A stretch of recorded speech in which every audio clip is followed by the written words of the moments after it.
So from the start, we thought a useful thing to do would be to kind of show what's possible and also how it's possible. And so when we asked people to come over and tell us about their experiences of co-housing and organising community-led housing and community land trusts, we thought it would be useful to also invite Irish speakers to talk, so that we could kind of see where we are. And I think it's good to kind of get an idea of where we are, because then we can talk about steps we can take to try and get to where we want to. So the purpose of this sort of talk is to maybe tie together what we've heard so far of the sort of different threads, and to maybe try to suggest some broad directions for Irish policy with respect to land use and co-housing. And we just like to support this with reference to our own work over the last couple of years.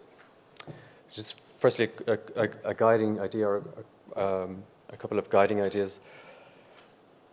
From the start, it's apparent to us that the debate about housing is really about numbers and numbers of units and cost and also ideas about solutions. And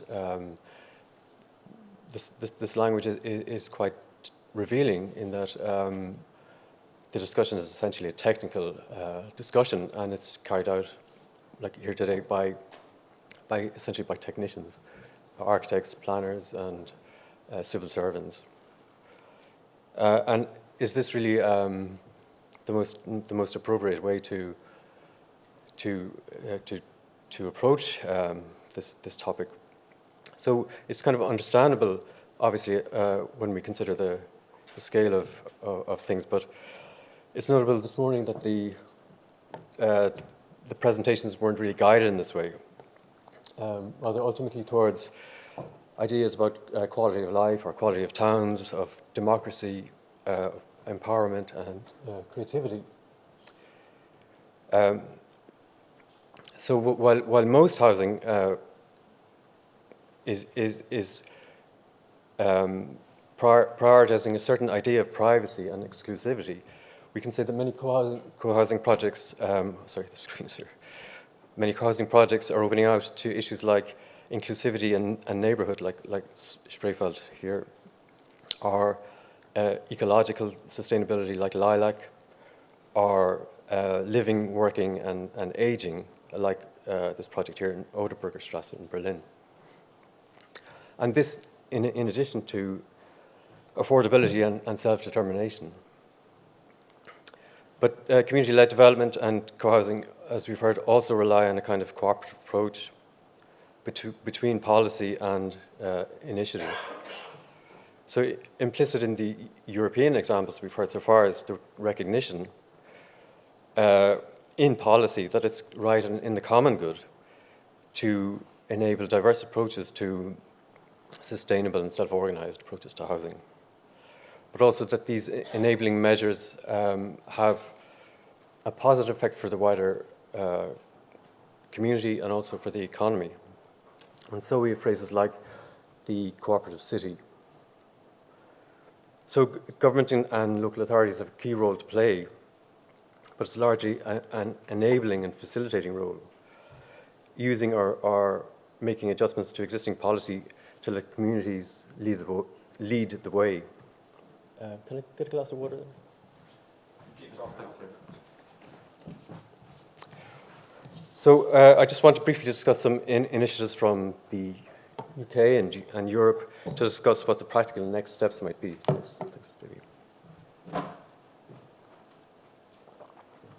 So I'll do this by discussing very broadly four interconnected policy areas where step-by-step self-organized and affordable community-led development can be enabled. So I'd like to talk about some proactive approaches for government, just based on our experience so far. And I live in Germany, and a basic thing that you find in Germany is that there's an awful lot of information available to co-housing groups. It's quite a well understood model. So a basic challenge for co-housing groups in Ireland is one of recognition and understanding by government and local authorities and financial institutions, as well as the wider public. So one strategy to overcome this hurdle is for local authorities and government to proactively embrace and support co-housing community land trust as an essential part of policy. And you kind of get the feeling that co-housing is really being discussed as a sort of a niche option, that it's somehow separate from normal housing. So in Berlin and other German cities, state agencies and bodies like ID22 are proactively reaching out and supporting and informing co-housing on many levels. So groups receive practical assistance in the form of information support. And this is Stadtbau, it's a state agency. It produces guides to inform potential groups and individuals interested in forming a co-housing group, covering issues like how to form and manage the process, what legal forms to adopt, and how to finance the projects. So for our events, we've developed a series of zines that you've already seen and referred to. They cover basic issues relating to land, self-organising, financing, and so on. And they're a sort of form, in an ideal state, chapters of a book, and they're kind of a summary of what we know so far. And Michael has already referenced this website here, which is cohousingberlin.de, which began as, I think, as a register of live projects, but has developed into a great resource and database of built projects and information on events, ideas, and professionals involved in the area. And so, recognizing the value of this, we're producing our own website that also has a register of live groups in Ireland with information on their own priorities and goals, location, and contact information, so individuals and groups can have a platform to network and inform themselves. We also organise a quarterly CoHousing Cafe, which is intended as an informal networking and information platform for anyone interested in co-housing. Co-housing groups have a chance to introduce themselves and explain their ideas to potential members. There are workshops on financing, land, and participation in design. And we have ID22's exhibition of co-housing projects, which you can see also outside here. And the cafe is loosely based. It's kind of inspired by aspects of ID22's Experiment Days event in Berlin, and also Stadtbau's information cafes. So just to remind you, Stadtbau is a state company reaching out. So just in terms of land, just trying to think about enabling long-term affordable community-led housing, to start looking at policy initiatives from Europe. So in Germany, for co-housing projects, a lot of German cities have developed strategies for disposing of land, not to the highest bidder, but to the most socially sustainable or beneficial project. It's a concept-based competitive process. And land can be offered to and kept for projects while they get their financing and other details in order. And land is also leased to co-housing groups on long-term leases by both the state and private land foundations like Stiftung Trias. And the Community Land Trust is not only a vehicle for maintaining affordable housing in the long term, it's also a vehicle for urban and rural regeneration. And an example of its transformative and inspirational potential is the Granby Forestries project in Liverpool, which is both. It's both affordable housing and urban regeneration. And this won the Turner Prize last year. So in the UK, community land trusts were enabled by relatively simple legislation, and there are now more than 250 community land trusts in the UK, and 1 in 6 councils have a community land trust policy. And the small sites, small builders initiative of the Mayor of London's office enables not only community land trust and community-led development, but also has the further benefit of supporting diversity in the construction sector, away from monopoly house providers towards innovative and experimental small-scale approaches. And one of the places where we start to think about this, about land and how it might be used, was in thinking about strategies for small parcels of land, and formulated a strategy whereby land can be put into trust for co-ops, but some benefit for the community can be provided in return. So instead of thinking about cost-benefit analysis and this kind of stuff, you can approach it on a benefit for the community basis. So, and this can be dependent on location. This is just a sketch for a site at Broombridge. So the ground floor maintains a kind of semi-industrial use, in keeping with the industrial estate core, with something like digital manufacturing or public workshops or joineries, but this is community owned. In any case, there are many possibilities for cross-subsidizing from top to bottom, and also for thinking about living and working in proximity. And if you just look at the ideogram on the right-hand side, there's a progression there from the public to semi-public, and then various very fine gradations from semi-public to private. So in terms of just small steps, an overall strategic objective might be to enable community-led development through national policy and at the level of the city, but might also develop effective processes to work with communities locally. So this is Almere. So this is Jacqueline's project.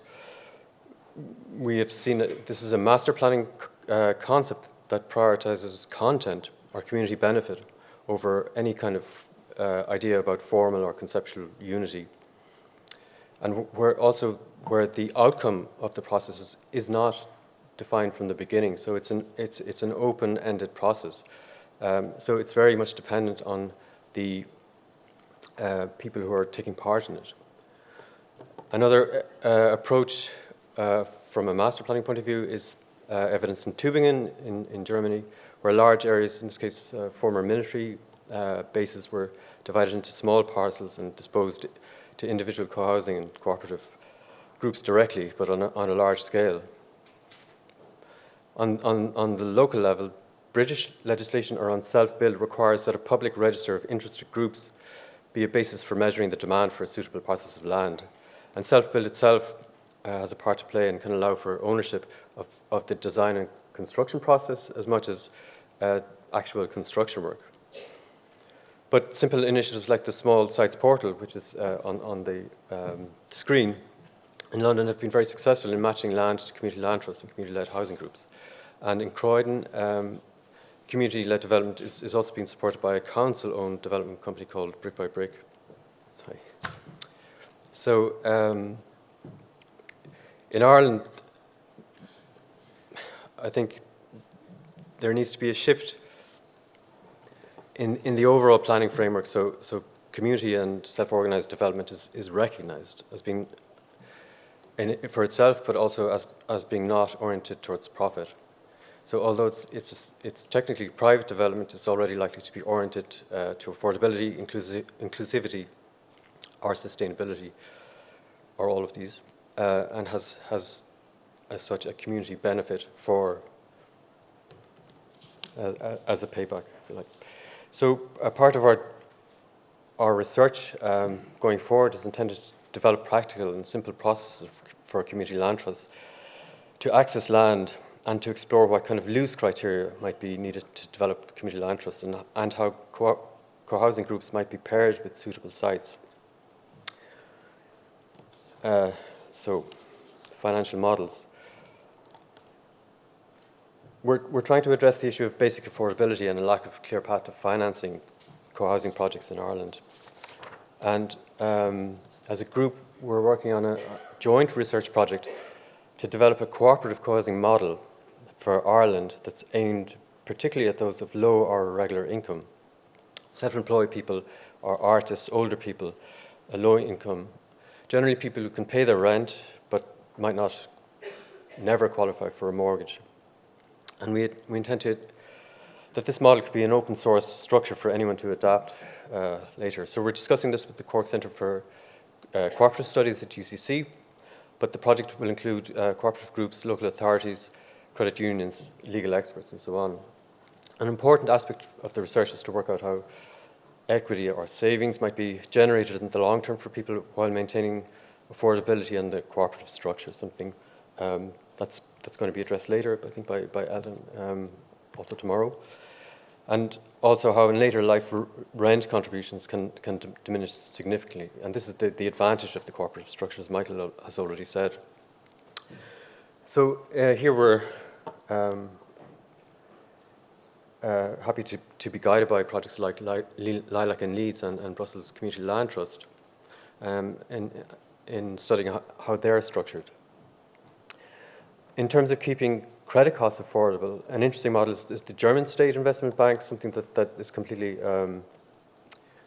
not available here. It's called the Cafe Bank, and it finances projects, any sustainable project essentially, very low interest loans of about 1.15%, and they're fixed for a long duration. And this allows commercial financial institutions to have less exposure to risk, and the overall loan is significantly more affordable, and there's a source of credit available which is independent of economic cycles. So such a structure could theoretically incorporate credit union funds, or alternatively be an extension of the Ireland Strategic Investment Fund or something like that. But even if this fund existed, who is there to finance cooperative co-housing projects in Ireland? So there could be innovations in things like Rebuilding Ireland, Home Loan Scheme, or Community Finance Ireland, I know, are very interested in this idea, and the Home Building Finance Ireland are going to be speaking tomorrow at tomorrow's event. Michael Broderick is going to be there. But it seems to us an obvious place to start is with the credit unions, who have money and have a compatible mission, but cannot yet lend directly to groups.